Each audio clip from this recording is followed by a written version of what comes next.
आउ दिनक परे जगतर नाथ जगन्नाथक विश्व प्रसिद्ध रथयात्रा एकाठी हेबे भक्त और भगवान भगवान का दर्शन अपेक्षा शह शह भक्त सबुठी रथ कार्य अंतिम पर्याय रे पहुंची। सेहीपरि बौद्ध जिलार सदर महकुमा बौद्ध सहर स्थित प्रसिद्ध श्री जगन्नाथ मंदिर सम्मुख में अवस्थित रथखड़ा रथ कार्य अंतिम पर्याय रे पहुंची। रंग मिस्त्री कमार बढ़ई मानक अक्लांत परिश्रम रथ तीन ठाकुरों को निज कोल स्थापन करने को अपेक्षा करिछि। रथ तलपट कार्य समापन पर रथ उपर कार्य जोरसोर आगे चली।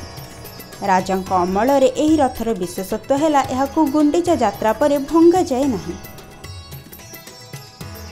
जगन्नाथ बहुत गड़जातर प्रसिद्ध मंदिर जगन्नाथ मंदिर एवं विग्रह देवतांकर रथयात्रा रजा अमल एठारे पालन हो आसुची। आपण माने जानिथिबे ओडिसा रे एभली यात्रा विरल यात्रा एठारे ठाकुर चतुर्धाह मूर्ति गोटे रथरे विराजमान करथांती एवं से रथ केबे भंगा जाए नहीं, केवल मरामती करा जाए एवं तार मझिरु घूर्णयमान व्यवस्था रही। रजा अमल एठारे रथयात्रा पालन करा जाउची। एठारे ब्राह्मण माने पंडी सेवक भाव में कार्य करथांती। तेणु यह एक अभंगा रथ केवल प्रति वर्ष रथयात्रा अनुष्ठित होगा पूर्व यह मरामती और नूतन भाव रंग कर आउ एही रथर अन्य एक विशेषत्व है यह संपूर्ण भाव घुराइबा आवश्यक हुए नहीं, केवल रथर ऊर्ध्व भाग को घूर्णन कर कहुए जे तत्कालीन बौद्ध राजा सुदूर कलिकतारू कारीगर मानू आनी एही रथ निर्माण कराइथिले। एही रथर उच्चतम दृष्टि समग्र पश्चिमर उच्चतम रथ बोली कहुए। बौद्धर पुरपल्लीर जगन्नाथ भक्तगण रथ उपरे तीन ठाकुरों को दर्शन करने अपेक्षा करिसेंती। रथ काम 31 चलला बढ़ई भी लगी नोहरा भी लगी आठ बाले भी लगी। आम 5 जन कर काम कलर काम 5 जन कर बढ़ई लगी 10-15टा लोहरा 4टा लगी बुझे कि नहीं।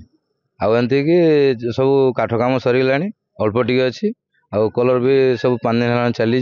रथेतु वामनम दृष्ट्वा पुनर्जन्म न विद्यते यही जो शास्त्रवाणी रही बौद्ध जिले में ता भरपूर रही। बौद्ध जिले में जो रथयात्रा अनुष्ठित होउची समग्र जिलावासी रथयात्रा को धूमधाम रे पालन करिथांती।